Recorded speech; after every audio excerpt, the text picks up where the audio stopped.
Since 2015, Pop Health Podcast has brought to you some of the best minds in healthcare, including leaders from government, not-for-profit, and investor-backed powerhouses, as they share successes, failures, and how our audience can move forward in today's constantly evolving healthcare world. Thank you for joining us for today's episode presented by 24 Hour Home Care.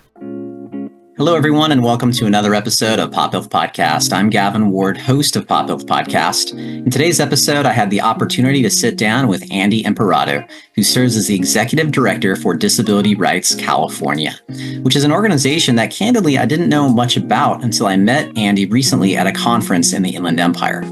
Disability Rights California is actually quite a large organization with 350 employees and a budget of $49 million to really advocate for individuals here in California with both mental and physical disabilities. According to Andy, 1 in 4 or over 10 million Californians has a disability. In today's episode, Andy shares a little bit about the inspiration of how he got into this work, how he's been serving in this field for almost 30 years, and some of the initiatives that his organization is having going into 2024 and 2025. We hope you enjoyed today's episode. Andy, thanks so much for joining the show today. Great to have you. Thanks, Gavin. It's great to be here. All right, folks. So I had the opportunity to get to know Andy very briefly just a couple weeks ago at an event of the Inland Empire. Well, actually, it was a combination of organizations, but really the Master Plan on Aging for the Inland Empire was a highlight of this event held at the Inland Empire Health Plan's main campus. And Andy was highlighted on a panel, and I got to know his organization. I'm like, man, it would be great to have Andy on the show. And Andy, just want to say thank you so much for not only willing to, but to turn it around in a couple of weeks and be on the show. And you've been on a few podcasts before, right? Yes, I have. Cool. And I know you do a lot of speaking. So just really appreciate you again making the time. Before we jump into your organization, Andy, I want to get to know you a little bit. We usually kick off the shows getting to know the guests. Maybe a fun fact. I know you're a leader of a very important organization, but anything fun, maybe outside of the workplace that you're able to share about yourself? Sure. So I grew up in Los Angeles in the 1970s. My mother was the fashion and beauty editor of the LA Times. So I had a lot of interactions with fashion designers growing up, and it was definitely an interesting childhood. All right. Awesome. Did she make you dress a certain way or any style? Or? No, it's funny. My mother my mother's 94. She's still alive and she's still going strong, but she's from a small town in Nebraska, southwest Nebraska. So her brothers were both football players at the University of Nebraska. So my brother and I played football, and we dressed like football players. We did not dress like fashion people, and my mother was fine with that. That is awesome. Do you still follow football or not really? I love the Baltimore Ravens. I lived in Baltimore for 26 years, so I became a big Ravens fan, and I'm still a big Ravens fan. Man, they've been consistently good. I play a little fantasy football, and Lamar Jackson is always a good player to have. And now he's got a great running back, so it's quite a pair. Yeah, I feel bad for the defense trying to stop those two guys. And they started slow, but they're looking pretty strong these last few weeks.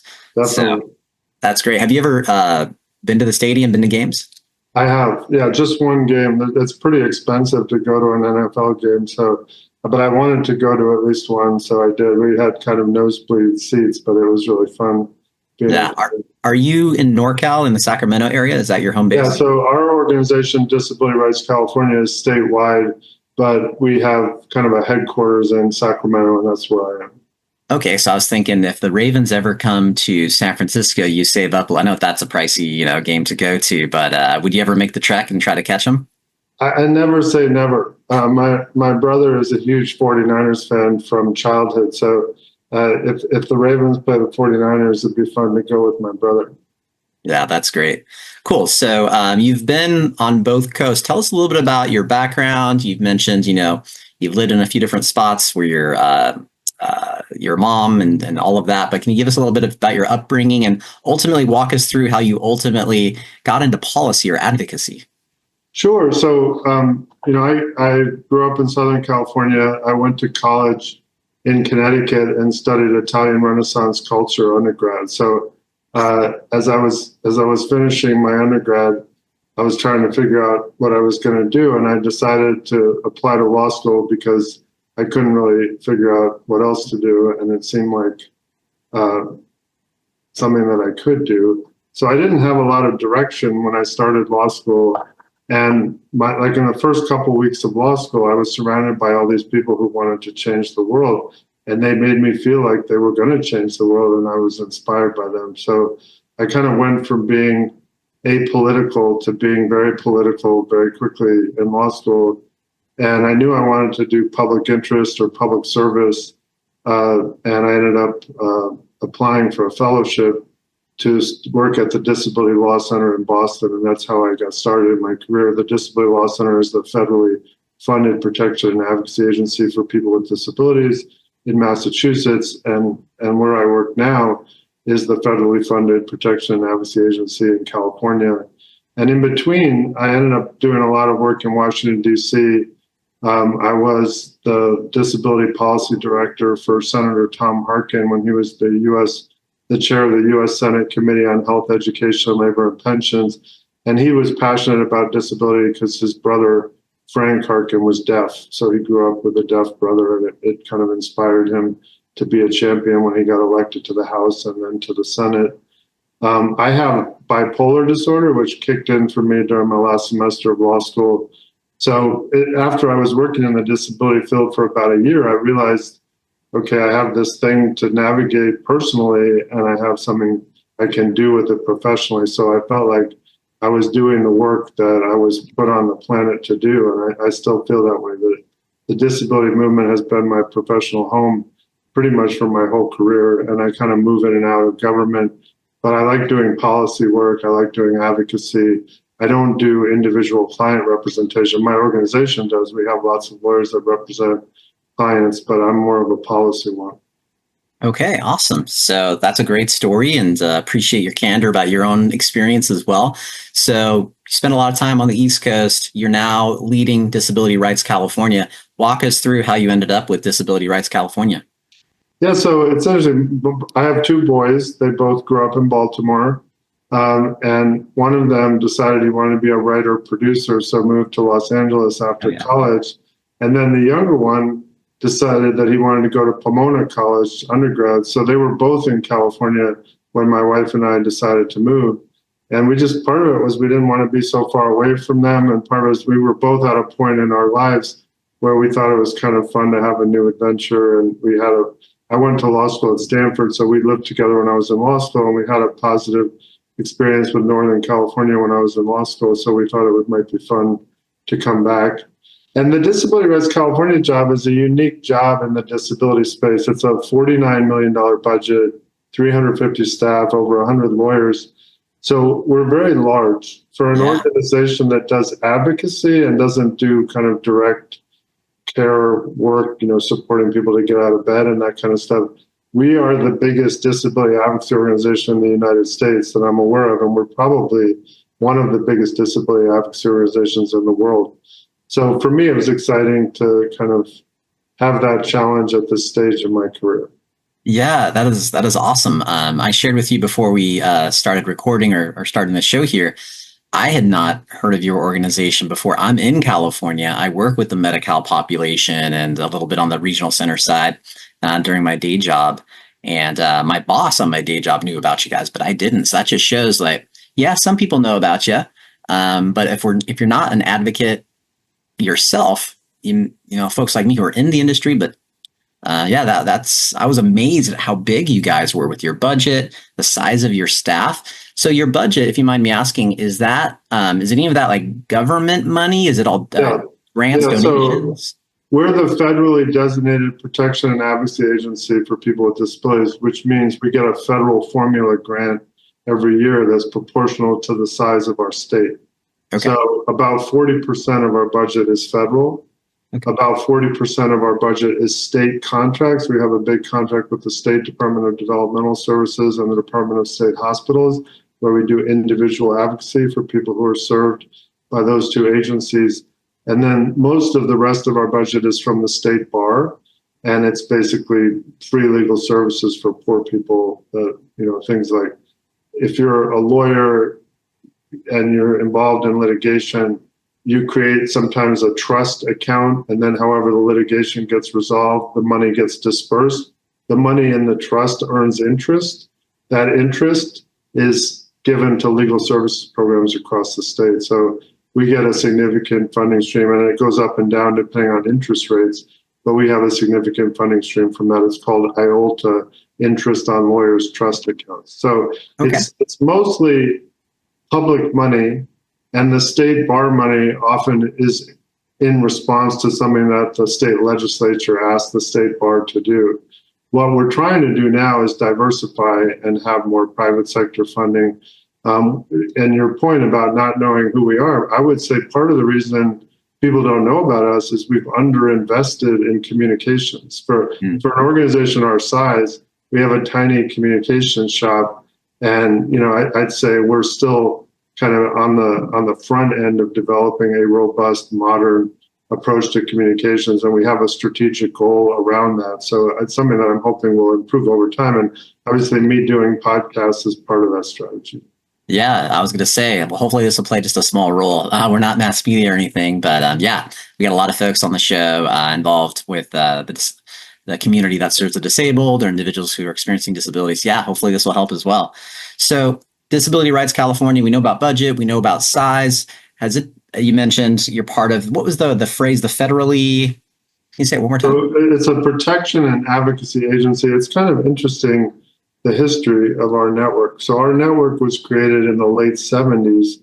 Okay. And the real impetus for it was an expose that Geraldo Rivera did when he was like a brand new reporter. He went into an institution in New York State called Willowbrook, and he brought cameras, and he was not invited. It was like ambush journalism. And he documented what was happening in that institution to people with mental disabilities, people with intellectual, developmental, mental health disabilities.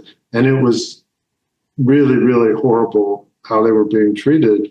And because he had cameras, he reached a big audience with what he found. And Congress said, we got to do something about this. So they created a system in every state and territory where lawyers are able to, basically we have something called access authority, which means we are allowed to go anywhere disabled people are. So if there are disabled people in a prison, we can go to the prison. Disabled people in a detention center, we can go to the detention center. And the idea is we use our access authority to see how people are being treated, to expose abuse and neglect, and then to try to address it. Yeah, I'd heard of that story, and now that you brought it up. So that's interesting. That makes a lot of sense. Okay, so you guys have been around for a while. You mentioned you have locations throughout the state. So I live in LA County, for example. So I'm guessing you have like a brick and mortar office out here? Yes. So we have 4 big regional offices. One of them is in Los Angeles, in downtown Los Angeles on Vixel Street. But interestingly, like a lot of organizations during the pandemic, we shifted to work from home. And we realized that we could be a lot more efficient and serve more people and spend a lot less time commuting in a work from home environment. So we're in the process of shrinking the footprint of our regional offices.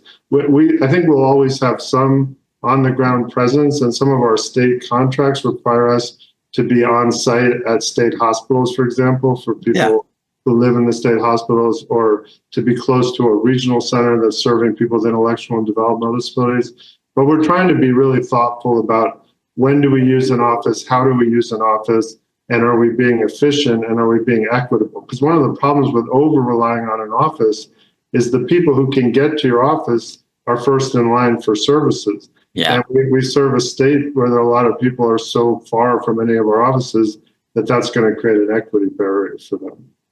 No, that's a really good point that you brought up. So you're shrinking in size.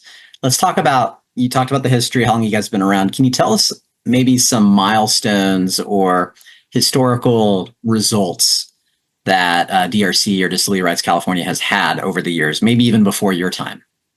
Yeah, no, I mean, my time has only been 4.5 years. I started in February of 2020, so just before the pandemic.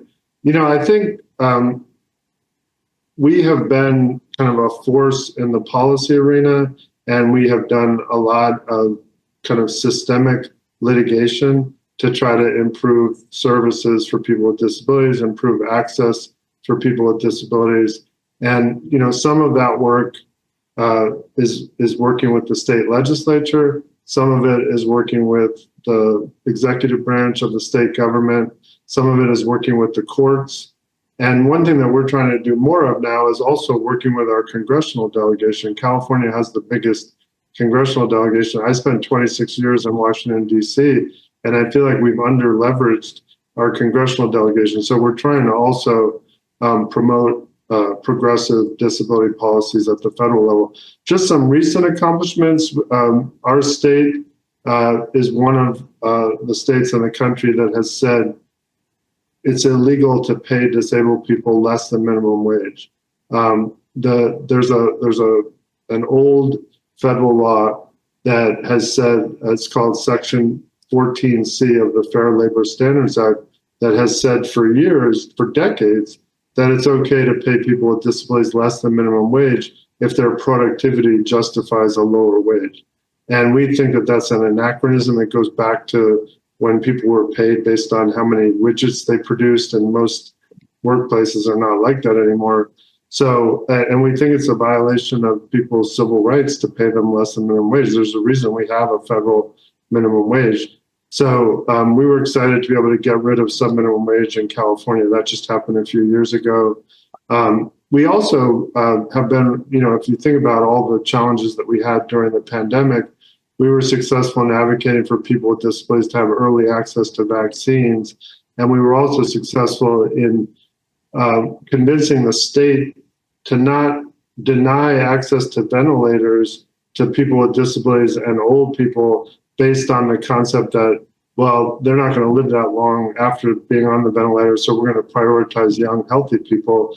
And we said that's a violation of their civil rights. And to their credit, the State Department of Public Health agreed with us, but it was scary that we had to have that fight in a progressive state like California. But it's just interesting how the pandemic exposed some thinking about the idea that disabled lives are less valuable than other people's lives. And if you're doing triage and you have limited ventilators, give them to the young, healthy people. There were a lot of progressive people that thought that was good policy.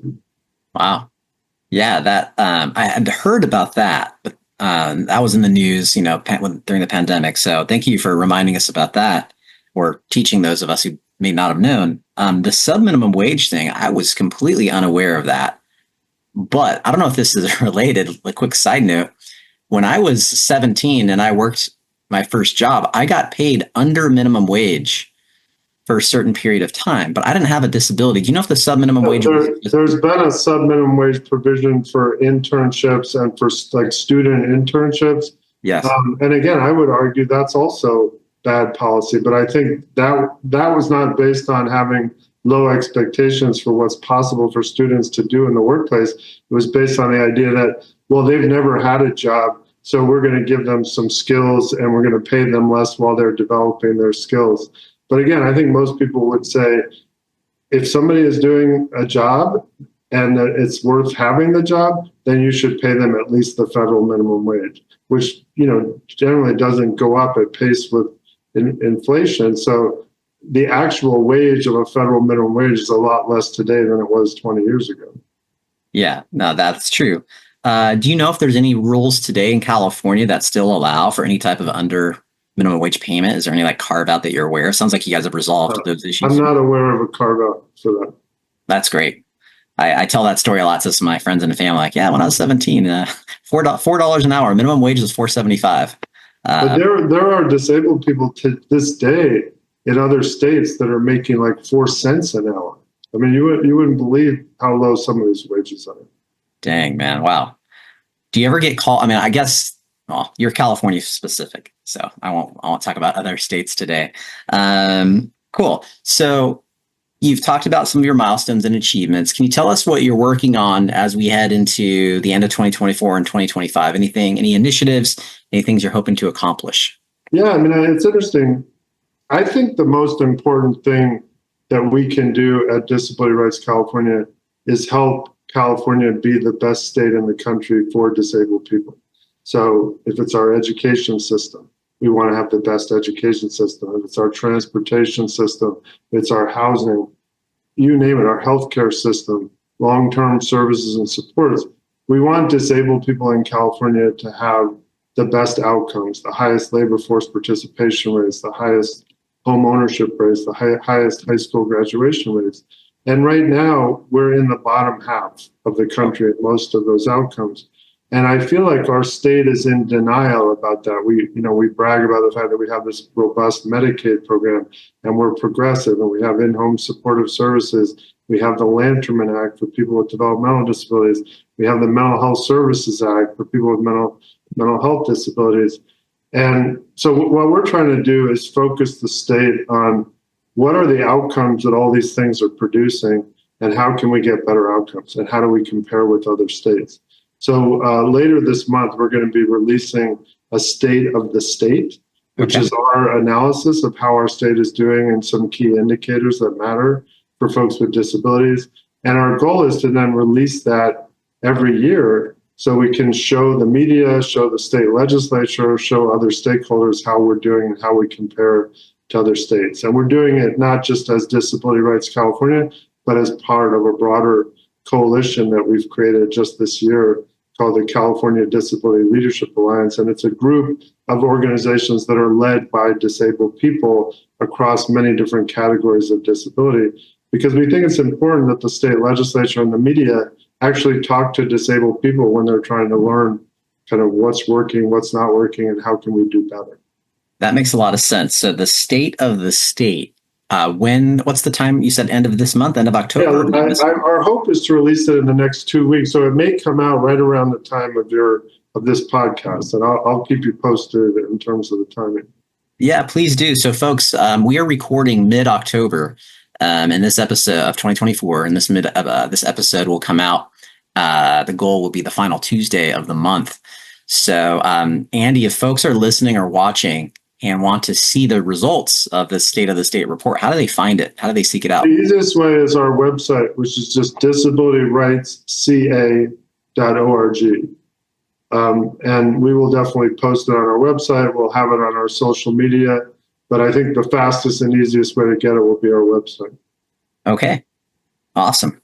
That sounds great. Cool. So State of the State, this is something that you guys will be doing ongoing every year. And this is the first year that you're doing it, you said, correct?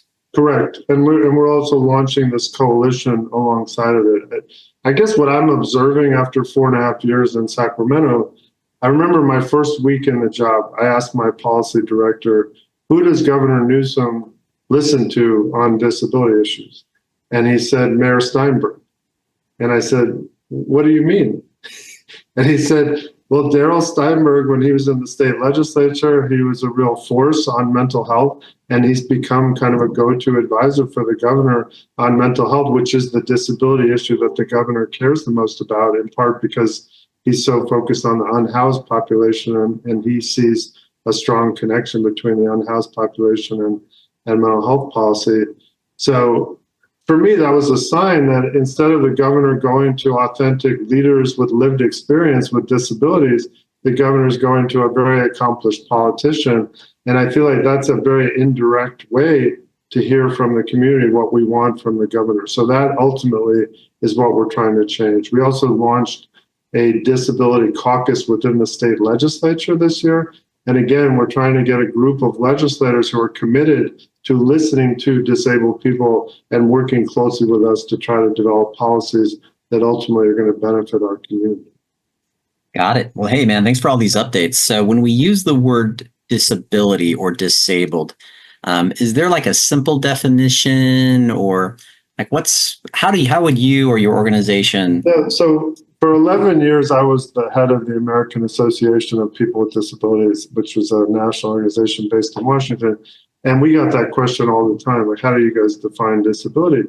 And I always said, for us, it's not a medical term, it's a political term. You know, if you see a connection between your lived experience and the disability community, we're not going to say, oh, you're not disabled, you're not welcome here. We think the disability community benefits from having a broad, ever evolving definition of disability. Long COVID is a good example. We didn't know what long COVID was 5 years ago, but there are lots and lots of people that have long-term side effects from having COVID. and we consider them disabled. The basic concept of disability in the Americans with Disabilities Act is a physical or mental impairment that substantially limits at least one major life activity. So it could be a mental health condition, it could be a chronic illness, it could be a mobility limitation, it could be a sensory limitation. People acquire disabilities as they age. We move in and out of disabilities over the course of our lives. And it's rare that somebody has just one disability. Usually you have a combination. So it's a big amorphous thing. It's not, it creates challenges for data when you're trying to collect demographic data. It's not as easy to collect demographic data on disability as it is on race or gender. But from our perspective, having a broad, inclusive definition of disability is good for disabled people and good for the disability movement. No, that's I think that's a great response, and obviously one that you've explained before. So in California, do you have any data on like how much of the population has one or more disabilities, or are there any like stats or facts that you think our audience would be interested in around that? I mean, I think the most important thing to realize is that it's very big. So if California has 40 million people, at least 10 million of them have a disability that would be protected by the Americans with Disabilities Act, and it's probably much bigger than that. And then if you add their family members, disability affects a lot of families in California. And, you know, I like to think about the disability community as a voting bloc.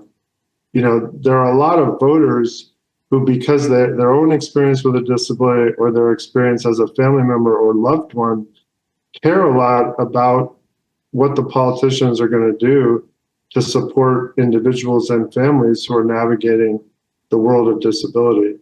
And we really, at Disability Rights California, we really feel like the disability community is kind of the sleeping giant of the electorate in California. It's interesting how little attention the candidates give to voters with disabilities, even though it's a huge proportion of the voting bloc. So our hope is that this disability caucus in the state legislature can help educate the elected officials too. There's a big voting bloc here, and you know, it cuts across all ideologies. There are, you know, disabled Trump supporters and Harris supporters, and we show up in rural spaces, we show up in urban spaces. There's not a community in California that's not touched by disability in some way. Yeah, that's interesting. You mentioned the voting block. I did my voting today and sent it out. Again, folks, we're recording middle of October, so by the time this goes out, it's not too late to vote. So you'll still have another week or so to put out the vote. But that's a really good point. I don't know if you'll have this data, but I'm curious. You mentioned, you know, if there's 40 million people in California, at least 10 million, you know, have a disability. Is there any data around how many folks who have a known disability vote? Or is that there's no known data on that? Yeah, so there are some researchers at Rutgers named Lisa Schur and Doug Cruz. Cruz is spelled Kruse. Doug Cruz uses a wheelchair. Lisa is his wife. They've done a lot of research on voting behavior. And to me, I would say it's understudied compared to every other part of the electorate. But one of their findings that I just found completely fascinating, they were studying specifically voting behavior of people in wheelchairs. And they found that people who use wheelchairs who have a job vote at exactly the same rate as people who don't use wheelchairs. But if they don't have a job, they're much less likely to vote.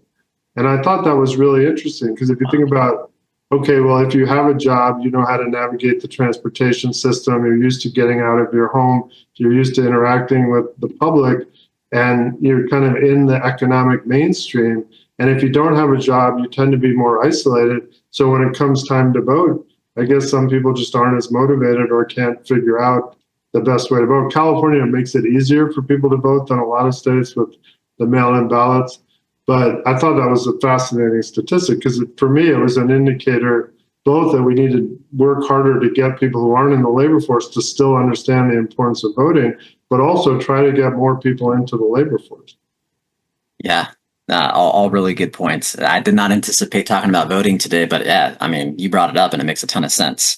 So you've covered a lot in such a short period of time. We've been talking maybe 30 minutes or so, and I prepped some questions, and you've done a good job being very clear, concise, and compelling in your answers, Andy. So I feel like I have what I was hoping to get today, but I wanted to give you some time if there's any other initiatives or anything else you think our audience, most of our audience are California listeners and viewers who work in the healthcare space. Is there anything else you think we should know about your organization?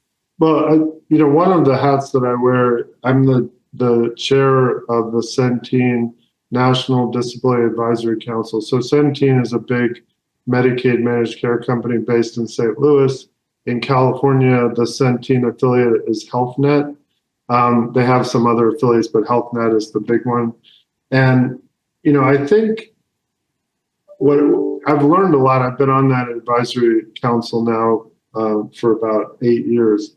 And I feel like it's important to recognize that in the Medicaid managed care space and in the managed care space in general, the biggest opportunity to save money and deliver value for whoever is bringing you into the healthcare space is to manage the care of people who have high cost needs. And most of those people are folks with disabilities. So the deeper knowledge you have and the more relationships you have with the disability community, the better you're going to be able to make good decisions about their care. So I feel like it's interesting that HealthNet and Centene, they do a survey of their own employees to see if they're willing to self-identify as having disabilities. And the percentage of their workforce who self-identifies nationally is 12%, which is much higher than any other large employer that I'm aware of. And I think there's a big business opportunity for them to really leverage the expertise of their employees with disabilities and their employees who have family members with disabilities to think about, okay, for somebody who has Down syndrome, what's the best strategy to help them make good choices around exercise and nutrition so that they don't have secondary issues around the Down syndrome? For somebody with a new mental health diagnosis, what are the best interventions that we can bring together to get them on a path to recovery? And how do we evaluate, whether our interventions are working? So I think from my vantage point, the solution to most problems that we have as disabled people is to bring us into developing the solution. And I think in the healthcare space, the biggest problems that healthcare companies are trying to solve is how to bring down costs for high users. And the high users are almost always people with disabilities. So I think the hidden value here is if you can bring more people with disabilities into your labor force and listen to them, you're going to make better decisions and it's going to distinguish you in the marketplace and you're going to get better outcomes. Yeah, well said. That's a really good thought and a really good point. I'm familiar with HealthNet here in California, and they're two, which, as you mentioned, is the bigger. They also have, for folks that are listening or watching, they have CalViva in Central California and Community Health Plan of Imperial Valley and Imperial County as well. So those are the names of Centene here in California. It's really cool that they're leveraging your expertise and including you in some of their decisions. So really appreciate you being on the show today, Andy. I'll give you one more chance to see if there's anything else you want to share before we wrap up. No, I'll just echo what you said and encourage people to vote. This is an important election. There's a lot of things on the ballot that matter for people in California. Obviously, there's things that matter for people all over the country, but strongly encourage people to get out and vote and encourage friends and family to vote. Awesome, Andy. Well, hey, thanks again for joining the show today. Really appreciate it. Thank you. Thanks everyone for tuning in to another episode of Pop Health Podcast. We hope you've enjoyed today's episode, and if you have and want to check out other episodes, visit us at pophealthpodcast.com, iTunes or Apple Music, Spotify, Stitcher, and now YouTube as well. Take care.